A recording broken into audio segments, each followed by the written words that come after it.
Okay Vijay మమ్మల్ని మాట్లాడమంటే విజయ్ ఏంటి 175 వాళ్ళు పోటీ చేస్తారట. ఈయన చాలా ప్రశ్నలు వేశారు, అట్లన్నిటికీ సమాధానాలు మీరు ఇవ్వకపోయినా పర్లేదు, ఆ విద్యార్థుల కన్నా మీరు ఇవ్వండి, ఆ ఎగ్జామ్లు రాసిన సమాధానం వాళ్ళకి చెప్పండి అని ఆయన మాట్లాడే పరిస్థితి. 100 సీట్లు ఎట్టి పరిస్థితుల్లో గెలాలని మీరు ట్రోల్ చేస్తున్నారా ఏంటి? సోషల్ మీడియాలో వాళ్ళు ఎవరో సీట్లు లేదు వైసీపీ వాళ్ళు. సార్ ఇప్పుడు 175 అంటే ఎట్లాగో గెలిచే పరిస్థితి లేదు. 100 కన్నా ట్రై చేసుకుంటే ఈ 11, 21, 31 అవుతాయనేది వాళ్ళ వాదన.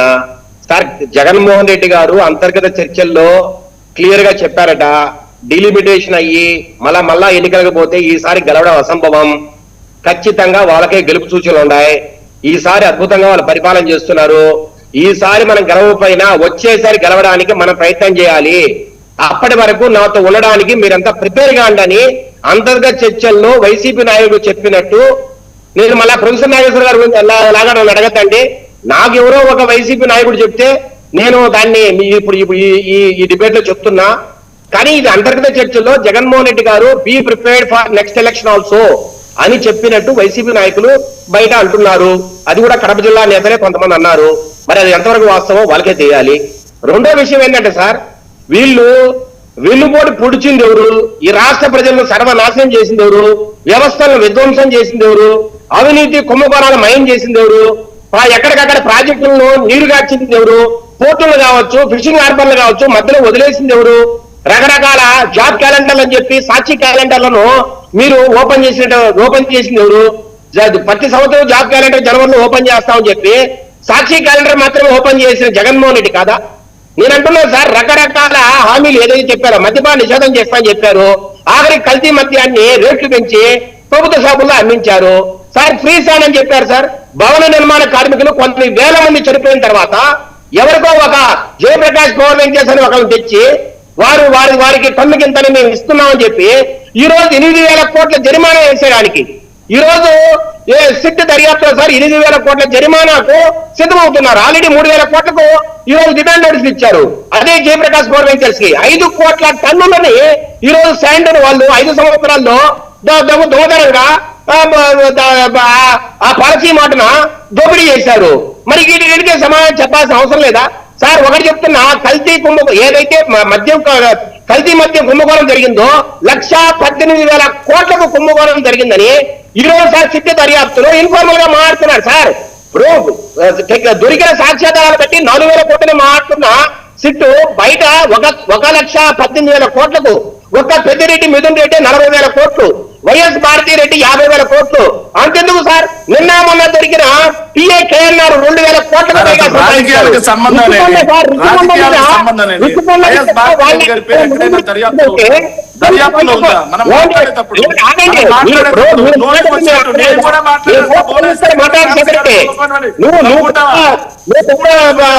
వైసీపీ వాది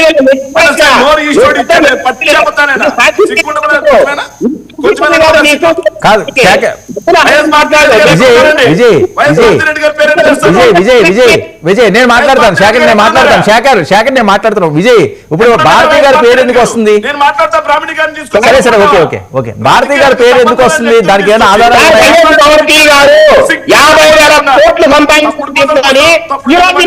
మాట్లాడుతున్నారు సార్. చెవిరెడ్డి భాస్కర్ రెడ్డి దుబాయ్లో ఆఫ్రికాలో లిక్కర్ వ్యాపారంలో మగ పుట్టుకు పుట్టుంటే మీరందరూ అరెస్ట్ చెప్పియా? మగ పుట్టుకు పుట్టుంటే నువ్వు మగ పుట్టుకు పుట్టుంటే మీ ప్రభుత్వం ఎవరైనా భారతీ రెడ్డి గారి పేరు యాడ్ చేపి అరెస్ట్ చెప్పి ఊరికే సిగ్గు ఎక్కువ లేకుండా కొంచెం ఉండబోదా? మగ పుట్టుకు పుట్టుంటే నిరూపించా, పుట్టుకు పుట్టుంటే నిరూపించు. మగాడు అయితే మగ పుట్టుకు పుట్టుంటే నిరూపించు భారతీ రెడ్డి గారి పేరు. మగాడిని అయితే విజయ్ ఒక నిమిషం శేఖర్ నేను మాట్లాడుతున్నాను. విజయ్ ఇప్పుడు భారతీ గారి పేరు ఎందుకు వస్తుంది? దానికి ఏమైనా ఆధారాలు ఉన్నాయా? సరే నేను మాట్లాడతాను. శేఖర్ నేను మాట్లాడతానండి. నేను మాట్లాడుతున్నాను. విజయ్ ఇప్పుడు భారతీ గారి పేరు ఎందుకు వస్తుంది? విజయ్ భారతీ గారి పేరు ఎందుకు వస్తుంది? అసలు అనవసరం ఎందుకు రెచ్చగొట్టారు?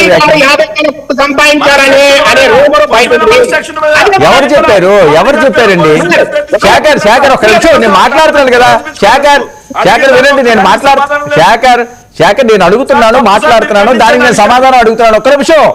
ఒక్క నిమిషం ఎందుకు? విజయ్ భారతీ గారి టాపిక్ ఇప్పుడు ఎందుకు అసందర్భం కదా. అసలు ఇప్పుడు ఆ 50 దర్యాప్తులో ఎప్పుడైనా భారతిరెడ్డి గారు ఏమన్నా అరే ఒక నిమిషం శాఖర్ నేను అడుగుతున్నాను కదా, మళ్ళీ మీరు మధ్యలో ఎందుకు వస్తారు? శాఖర్ నేను మాట్లాడుతున్నాను కదా, భారతీ రెడ్డి గారి అంశం ఎందుకు వస్తున్నది విజయ్? అనవసరమైన విషయాలు వద్దు. సార్ మొత్తం సాక్షి టీవీ నడిపేదామె, సాక్షి పత్రిక నడిపేదామె, రకరకాల వ్యాపారాలు చేసేదామె, ముందు సరే సరే ఒక్క నిమిషం శాఖర్ ఏం చెప్తారు నేను ఆపుతాను కదా.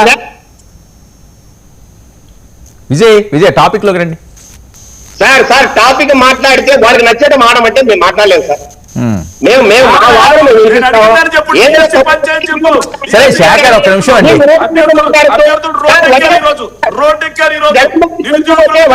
ముఖ్యమంత్రి అవుతాది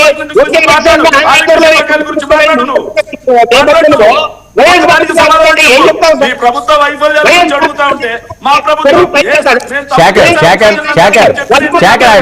ఆయన టాపిక్ లో మాట్లాడుతున్నారు. ఒక నిమిషం అయితే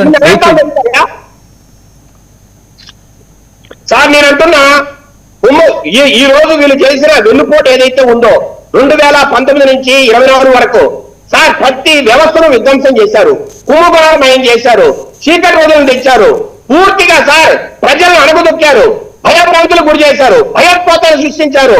యాక్ట్ 30 పేరుతో సార్ ఒక్క ర్యాలీ చేయలా, ఒక్క ధర్నాన్ని చేయలా, ప్రజా సంఘాల్ని, కార్మిక సంఘాల్ని, ఉద్యోగ సంఘాల్ని ఇళ్లను పరిమితం చేశారు.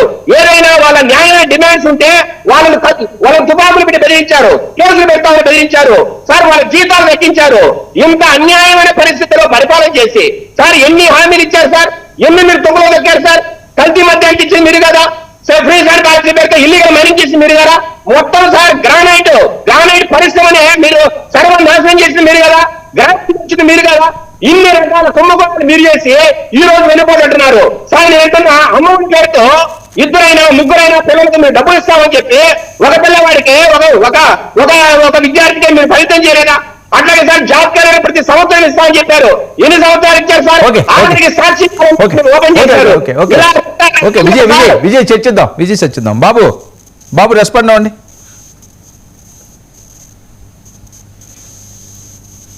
సార్ నమస్తే. అలాగే ప్యానెల్లో ఉన్న సభ్యులందరికీ కూడా గుడ్ ఈవినింగ్. బాబు వినిపిస్తుందా సార్? ఇప్పుడు శాఖర్ వినిపిస్తుందండి. ఓకే, వాళ్ళ టార్గెట్ 175, 100 అబోవ్. మీలా 21లో 30లో 40లో అలా కాదు, మాకు 175 నియోజకవర్గాల్లో పోటీ చేసే ధైర్యం ఉంది అంటున్నారు భారతీ గారు, లేకపోతే జగన్మోహన్ రెడ్డి. ఇలాంటివి అయితే ఎవరైనా మగాళ్ళు అయితే దమ్ముంటే అరెస్ట్ చేయండి అని కూడా సవాల్ విసురుతున్నారు. మా దగ్గర ఏ తప్పులు లేవు అని. అవును సార్. ఇప్పుడు మాకు స్నేహం చేయడానికి మిత్రులు ఉన్నారు, వాళ్ళకి స్నేహం చేయడానికి ఎవరు లేరు కదా, స్నేహం చేయడానికి ఎవరు ముందుకు కూడా రారు. అలాంటి వ్యక్తులు ఏమైనా మాట్లాడతారు. సింగిల్ గా వస్తుందని చెప్పారు, వై నాట్ 175 వల్ల. శాఖర్ రెడ్డి గారు ఇది చాలా రాంగ్ అండి. మీరు చదువుకున్న వ్యక్తి ఒకళ్ళు మాట్లాడుతున్నప్పుడు మీరు మధ్యలో దూరితే అలాగా ఎంతసేపు మ్యూట్ లో ఉన్నానండి, మీరు కూడా మ్యూట్